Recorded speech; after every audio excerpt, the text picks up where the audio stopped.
Translation and purport by His Divine Grace, Srila Prabhupada. Srila Prabhupada ki. After saying this, the Lord left to take his bath in the Ganges. And that sinful man did not give up his life, but continued to suffer. In the purport, it appears that an offender to a Vaishnav continues to suffer and does not give up his life. We have actually seen that a great Vaishnav aparadi continuously suffered so much that it was difficult for him to move, and yet he did not die. Eta bole gela prabhu karati ganga snana se papi dukkha bogi najaya parana. After saying this, the Lord left to take his bath in the Ganges, and that sinful man did not give up his life, but continued to suffer. Om Jnana Tamarandasya Gnanjana Shalakaya Chakshurum Militam Yena Tasmai Shri Guruve Namaha Shri Chaitanya Manobistang Stapitam Yena Bhutale Swayam Rupa Kadamayam Dadati Svapadandikam Bande Hang Shri Guru Shri Yuta Padakamalam Shri Gurun Vaishnavangscha Shri Rupam Sagrajatam Sahagana Raganatan Vitangs Tang Sajivam Sadvaitam Savadutam Parijana Sahitam Krishna Chaitanya Devam Shri Radha Krishna Padan Sahagana Lalita Shri Vashakan Vitangscha He Krishna Karuna Sindho Dinabando Jagatpate Gopisha Gopika Kanta Tapta Kanchana Mastate Tapta Kanchana Gaurange Radhe Brindavaneshwari Vrishabhanu Sute Devi Pranamami Haripriye Vansha Kalpa Tarubhyascha Kripa Sindhubhya Evacha Patitanam Pavaribhyo Vaishnavibhyo Namo Namaha Jai Shri Krishna Chaitanya Prabhu Nityananda Shri Advaita Gadadhar Srivasari Gaura Bhaktavrinda Hare Krishna Krishna Krishna Hare Hare Hare Rama, Rama Rama, Hare Hare. Thank you all for coming. I think you'd rather be listening to Kadamba Kanana Maharaj. He was originally scheduled to give class, unfortunately unable to do so. So I will try my best. Please give me your blessings. Hare Krishna. Thank you. So it's a short purport. 2 weeks ago I gave a class, and it was a similar topic, so I might say some similar things as last time. What I find interesting about the Chaitanya Charitamrita, one of the interesting things is that we see there's two opposing factors at play, and I'll explain what they are. On the one hand, Patra Vichara Nahi Nahi Stana Stana. The Lord did not distinguish who was fit recipient and who was not a fit recipient. And then on the other hand, there is the grave offense of Vaishnava Aparad. So what happens when someone is a Vaishnava Aparadi? Does the Lord's magnanimity mean he will just give them mercy? Or does he withdraw? Well, we see in this example he withdrew. Now sometimes the Lord gives mercy to the Aparadis and sometimes he doesn't. One of the categories of personality that the Lord came to deliver was the Nindaka, which means a blasphemer. And actually Prakashananda Saraswati is counted as a Nindaka, a blasphemer. So the Lord, he's come to deliver the blasphemers. But then when people blaspheme the Lord's devotees, the Lord, he changes, right? We have the example of Jagai and Madai. So when Madai struck Lord Nityananda on the head, then where was the Lord's mercy? He was ready to cut off his head with his Sudarshan chakra. And then Lord Nityananda intervened. But we see in this example, this is an offense to the devotee. And in this example, this is an offense to the devotee, Srivas. Gopal Chakravarti, another example. He blasphemed Haridas Thakur, another offense to the devotee. So when the devotee is offended or is blasphemed, the Lord does not tolerate, even though he's Vadanya avatar, magnanimous. So this is a lesson to us about the severity of Vaishnava Aparad. But as I mentioned 2 weeks ago, Amoga is an example of someone who blasphemed but the Lord gave mercy. But if you think about it, there's a difference. Amoga, his blasphemy was to Krishna or to Lord Chaitanya. He criticized them, said, "You're eating too much." Now, at that time, the devotees, they could not tolerate. But Lord Chaitanya himself, he placed his hand on Amoga's chest.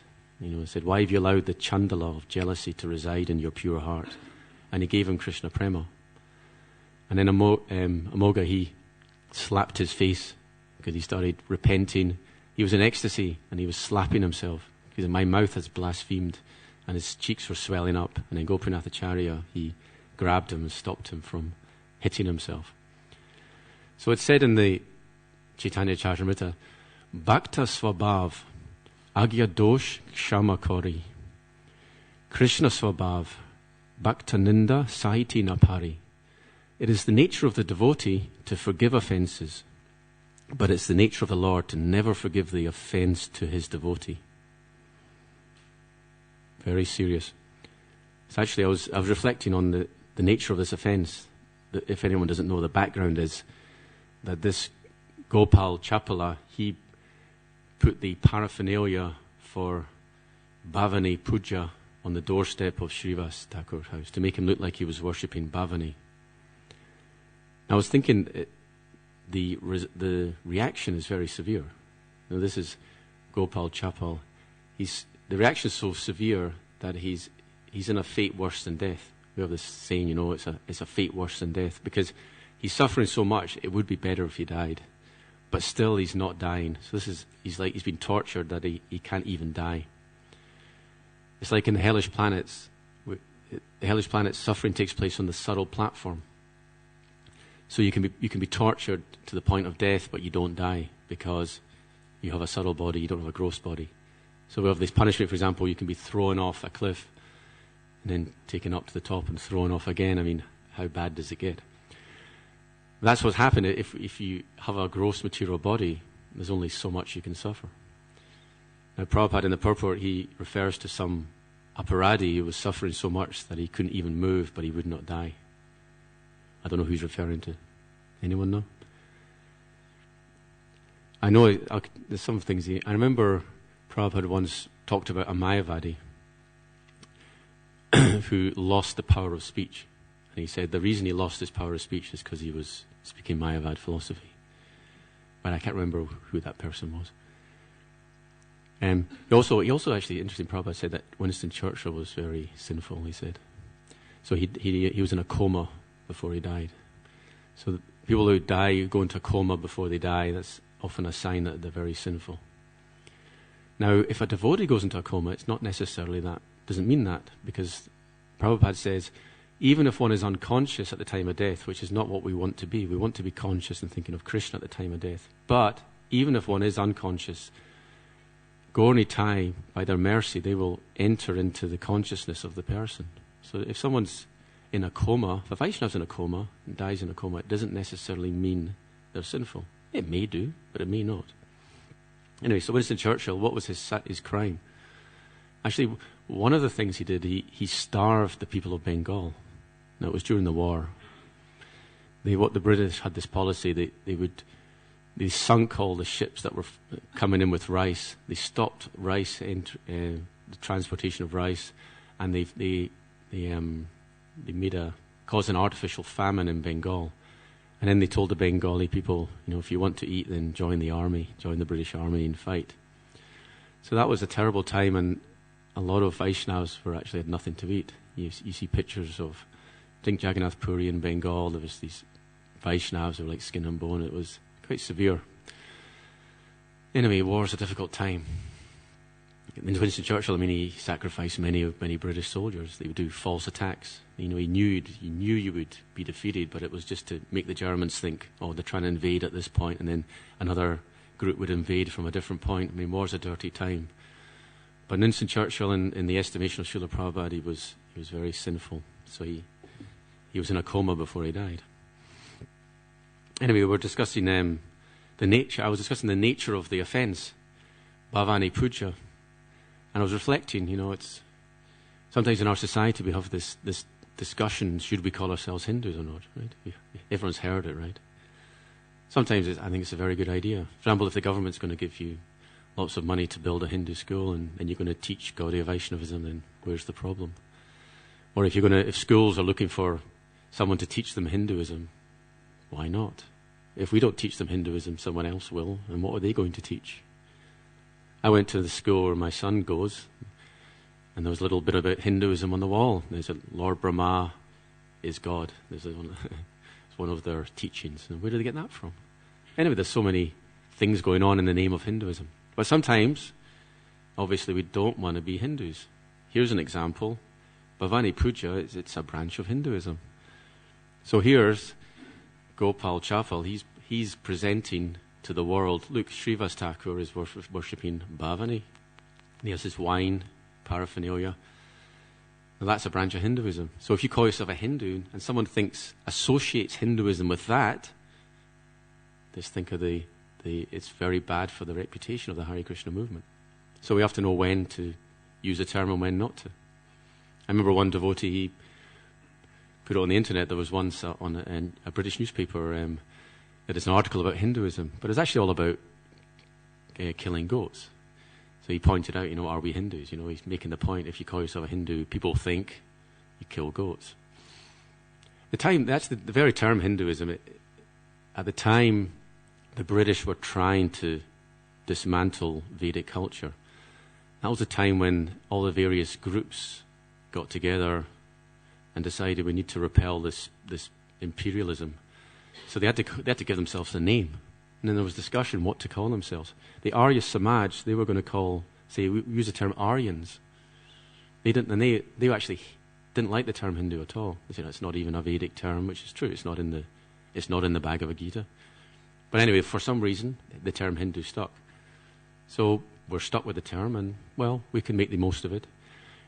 One thing we can do is educate people about the Hare Krishna branch of Hinduism, because the more Hare Krishnas there are, the more people associate Hinduism with Hare Krishna, and that's not a bad thing. It's what you associate the word Hindu means. What does it mean, right? Anyway, we see the great offense, which I think is not really a big offense, to present someone as a worshipper of Bhavani. It doesn't look like such a big deal. It's all one, right? Some people think this way. It's all one. But obviously, the Vaishnavas were very, very particular that they didn't want to be associated with this aspect of Hinduism, Bhavani Puja, which is the dark side. It's tantric. So it says in the scripture, Tamasi ma jyotirgama. Give up the darkness, go to the light. Or in the Bhagavad Gita, Trigunya Vishaya Veda, Nishtrigunya Bhavarjuna. The Vedas deal mainly with the three modes of material nature, transcend the Vedas. Here, I said the word Hindu doesn't appear in the Bhagavad Gita, but it's implied by the word Veda. Gopis, in the Chaitanya Charitamrita, they said the Gopis, they gave up Veda Dharma. They gave up their chastity to be with Krishna. It's Veda Dharma. The Bhagavad Gita says, Ivam Trayi Dharma Anuprapana Gatagatam Kamakamala Bante. If you follow Trayi Dharma, which is the Vedas, Trayi means the Vedas, the Atharva Veda is the bit left over. So the Vedas, there's three Vedas. And the bit left over, the fourth Veda, is called the Atharva. So Trayi means the three Vedas, which is the main portion.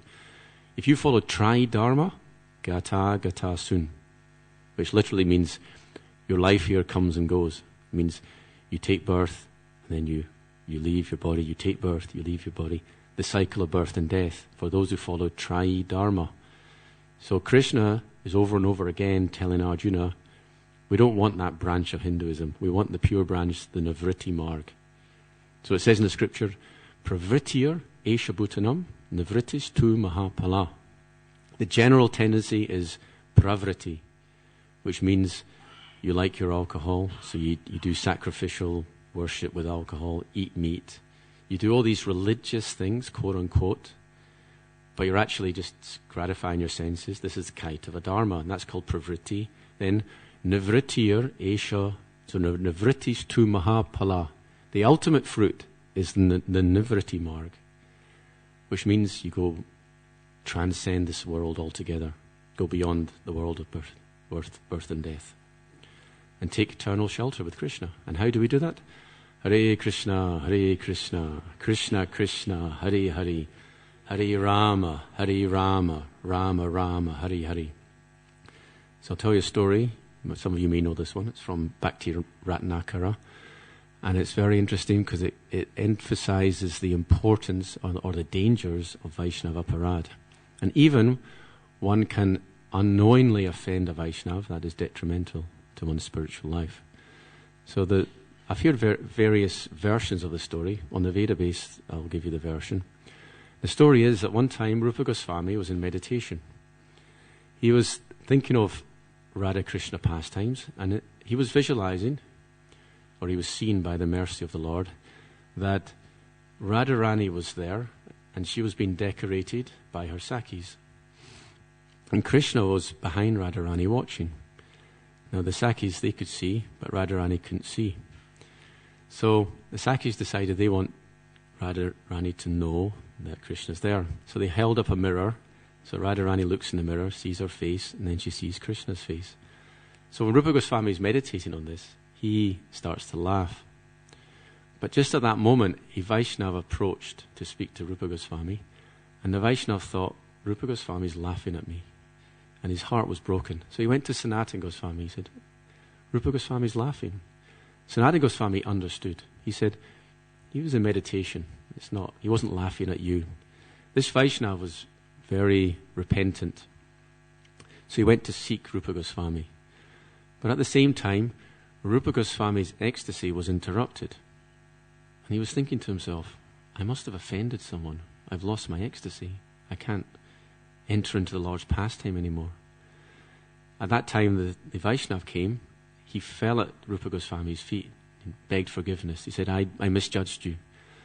I thought you were laughing at me, and he apologized. At which point Rupa Goswami, he then fell down at the feet of this Vaishnav, and he apologized, said, I've offended you.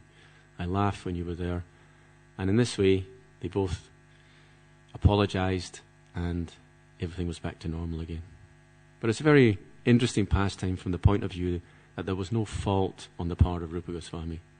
But that's a pastime to educate us that even if you unknowingly commit an offense, you can lose your taste.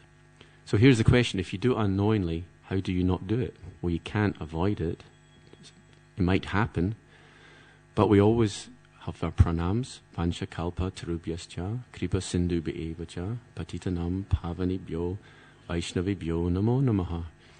In the morning, when you say this prayer, you can think, I offer my obeisances to anyone that I have unknowingly offended. Another thing you can do is feed Vaishnavas. If you regularly feed Vaishnavas, that's a good way to counteract offences. But if you knowingly commit an offence, what should you do? There's only one thing you can do. Haristani aparadi, nahi tari harinam, tomastani aparadi, nahi paritran. An offence to Krishna can be nullified by chanting Hare Krishna mantra, but an offence to the devotee cannot be nullified by chanting Hare Krishna. So what should you do? What is the remedy if you knowingly offend a Vaishnava? Go to them, yes. And you beg forgiveness. You fall at their feet, you beg forgiveness. What do you do if they don't forgive you? You serve them. You try your best to please them by serving them. What do you do if they're still not pleased? This is all explained in Madhurya Kadambini.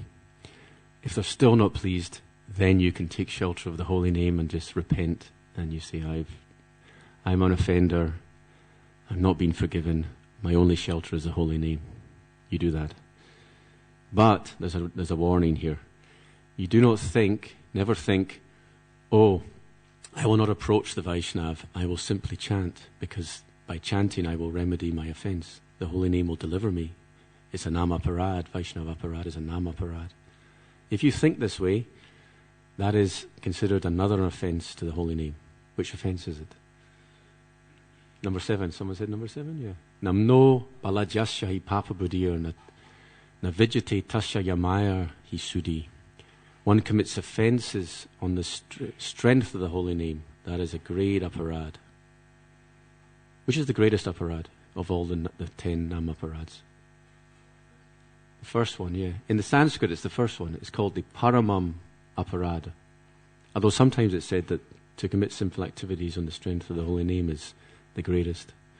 with different answers. I've also seen disobeying the order of the spiritual master to be the greatest. And also to be inattentive, that is, in the Harinam Chintamani, that is said to be the root of all of them.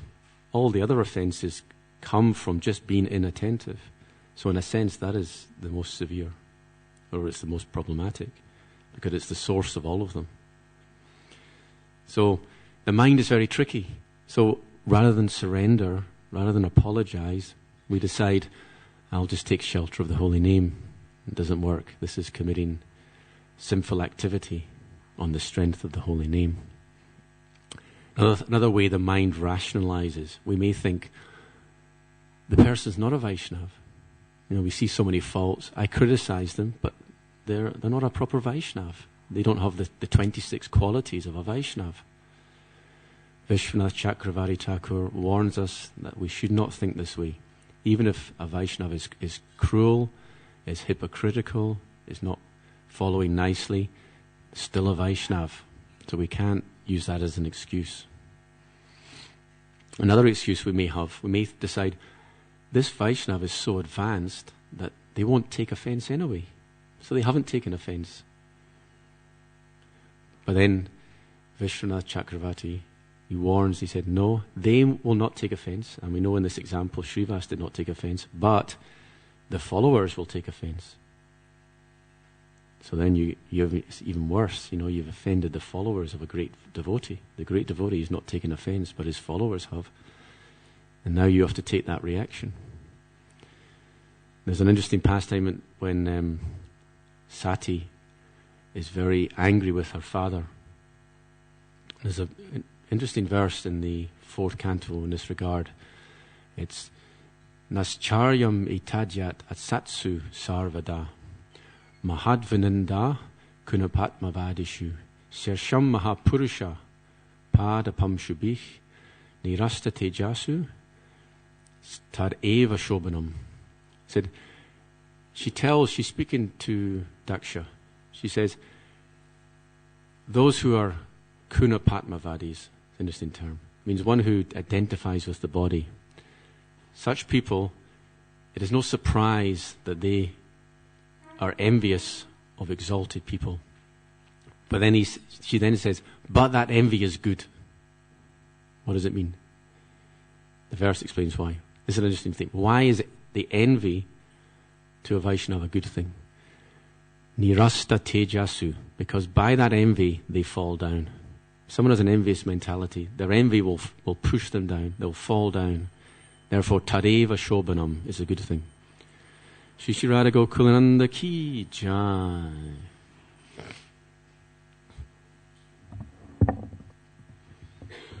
So this is trying to understand the Vaishnavas. There's certain aspects of our Vaishnava philosophy and thinking which are difficult to understand. So here's one of them. It is good. The envy is good. The reason why? Because it brings the downfall of the person. It's not that the envy is good, but the result of their envy is good. The consequences, they fall. And in the purport, Prabhupada explains, he says, the Vaishnava may forgive, but Krishna does not forgive the offense to the dust of the feet of that Vaishnava. Pada pamshubi, there's a term in Sanskrit. Pada pamshubi means by the dust or it's Mahaparusha, pada pamshubi. By the dust of the Mahaparusha, the aparadi falls down. And Prabhupada also explains Mahiyasam padarajobhishekam. The dust of the Lord's feet is very, very beneficial because you cannot take shelter of Krishna without that dust. But it all depends on the recipient. So he gives the example, the scorching sun may cause some flowers and vegetables to grow. It may cause others to wither. It just depends on the recipient. So in the same way, the dust of the pure devotee will be the downfall of those who are envious, and it will uplift those that are pure or not envious. So the Vaishnavas are very powerful. They're very humble. They see themselves as the lowest of the lowest. Jaga madai hoiti moi she papista. Purishira kita hoiti moi se lagishta. Krishnadas Kaviraj Goswami says, I am more sinful than Jagai and Madai, and I'm more fallen than the worm and stool. But actually, these people are the most exalted. And Krishnara Samata Hoiti Bada Bhakta Pad. The position of devotee is higher even than the position of Krishna. That's why Krishna glorifies devotees like Uddhava. Natatame priyatama atmayoniya na shankara nacha sankar shanona shriya naivatma ya yata bhavan. Krishna tells Uddhava in Uddhava Gita, no one is as dear to me as you. Not Brahma, not Lord Shiva, not Shankarshan, not even the goddess of fortune, not even my own self. No one is as dear to me as you. Why? Bhagavan Bhakta Bhaktiman. Because the Lord is the devotee of his devotee. That's where his devotion is. So the devotees, they never tolerate an offense to the Lord. And the Lord never tolerates an offense to the devotee. That's how it is. And in the Bhagavatam, one very nice pastime that exemplifies this is the pastime where Durvasa Muni offends Ambarish. And the Sudarshan Chakra of Lord Vishnu chases Durvasa Muni all around the universe. He finally took shelter of Vishnu. And what did Vishnu say? I can't help you. You have to go back to Ambarish. Aham bhakta pradina yasvatantra iva dvija sadubir grasta ridayo bhaktayar bhakta jana priya. He said, the devotees, they have captured my heart. I am subservient to my devotees. I have no independence. This is Vishnu speaking. So what he says, what to speak of my devotees? Even the devotees of my devotees, I am sold out to them. Therefore, we see in the case of Mahaprabhu, he's on his mission to deliver everyone. But then when the Aparadis, the Vaishnava Aparadis come, then that's when he stops and he withdraws his mercy. But at those times, what happens? The devotees, they come into effect, and the devotees will try to help that person. The Lord rejects a person, the devotee will help. So it can be said, and it is said, the devotees are more merciful than even Krishna. And we know from Madhurya Kadambini that the bhakti, the power to give bhakti is given to the devotee. Krishna gives the power to give bhakti to his devotees. Why? Because he is sama, he's impartial, and bhakti is causeless. So if he gives devotion to some person and not to another, then he's broken his promise. Samoham sarvabhuteshu, I am equal to everyone. His promise is broken if he just causelessly gives devotion to someone. Therefore it's the devotees, the Madhyamadikari preachers, they are the ones that are giving the mercy out, you see. So going back to this Ambarish pastime, Sadavo hridayam mahyam sadunam hridayam tvaham madanyat te na janati naham tebyo managapi. Famous verse. Vishnu says, the devotees are my heart and I am the heart of my devotees. They know nothing but me, and therefore I know nothing but them. That relationship will never be broken. And even though Lord Chaitanya is giving the mercy out to everyone, the mercy will not go to the Vaishnava Paradi unless the Vaishnava Paradi apologizes and repents. Now here's a story. You probably know this story. One time, Prabhupada, he was with his guru, back to Siddhanta Saraswati, and his guru ordered that a snake be killed. You know this pastime. He had a doubt. He describes it, he says, later on, I read in the Srimad Bhagavatam that the sadhu takes pleasure in the killing of snakes and scorpions. You know this one. How does it go again? Modeta sadhurapi vrishchika sarpahatcha. That the sadhu, modeta, he takes pleasure in the killing of snakes and scorpions. So what is the reason for that? There is actually a reason. It's not just cruelty. It isn't cruelty. It's understood that there are some species of life are so abominable that the only way to be freed from that form of life is to be killed. So if you kill a scorpion, envious snake, you're actually freeing the jiva from that life form. Generally speaking, Prabhupada explains that if you kill any living entity, you are interfering with their natural evolution in consciousness. Therefore, they have to take birth again in that species in order to complete their term. Therefore, it's violence. To kill an ant, okay, that jiva has to now go into another ant's body and live the life of an ant again, because you've terminated it prematurely. But in the case of this snake or scorpion, very envious creatures, then they're actually liberated from that life form. So actually, it's not a bad thing. Now, Bhaktivinoda Thakur, it's an interesting point, he explains the difference between sin and aparad. There's one, I think it's called Vaishnav Ninda, the article. So in this article, he explains that sin is something that affects the gross and subtle body. You get reactions. But a sinful person is not prevented from advancing in spiritual life. Aparad, on the other hand, is of a deeper nature. So what is the nature of aparad? It actually stops one's ability to progress in spiritual life. So it's more severe than sin. Now, the result of aparad may be, leprosy. We have 2 examples at least in the Chaitanya Charitamrita. So there may be bodily trouble. There's also mental trouble. We know in today's society, we live in a problematic age. We live in an age, in our society of Gaudiya Vaishnavism, there are so many devotees who are criticizing. Maybe I do too. Anyway, and you can see the people that criticize are often very unhappy. They get mental trouble from criticism. So you get mental trouble, you get physical trouble if you're an aparadi. But you also get that from being sinful. Just any sinful activity, you'll get that as well.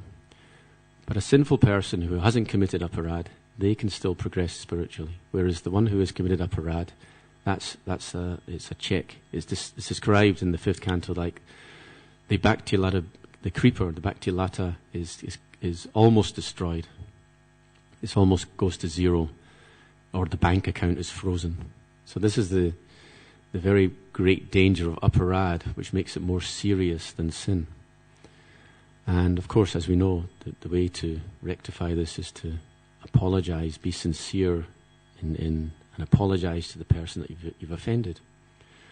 And the word aparad, the word radha. Radha means worship. So aparad means you can't worship Krishna even anymore. Your ability to do it is stopped. He does not accept your worship. So it's very serious. So in the Sandarbhas, it's mentioned 10 aparads, you'll lose your taste for chanting. You commit 100 aparads, you'll engage in sinful activity.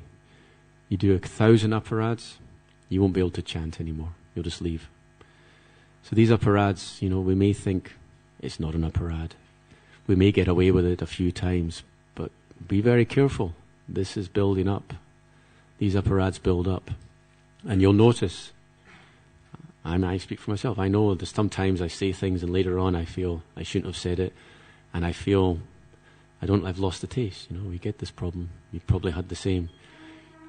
And sometimes it can be very subtle. Sometimes there are legitimate issues within the Gaudiya Vaishnava community and you start talking about them, but you don't do it in the right way, and you can make offense. It's very, very dangerous. So we have to be very careful.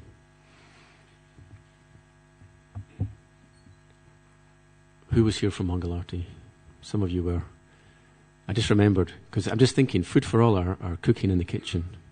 So an announcement was made this morning that it's their last Saturday. So the announcement was made that we should all give our blessings and our good wishes to Food for All. We thank them very much for all their service. And let's hope they move on to bigger things. They have a nice centre in Holborn. And we need the prasad distribution in the United Kingdom to increase. So we should all give our good wishes and our thanks to all the prasad they've produced. And Food for All key. Jai. We hope their operation at Holborn will be very great.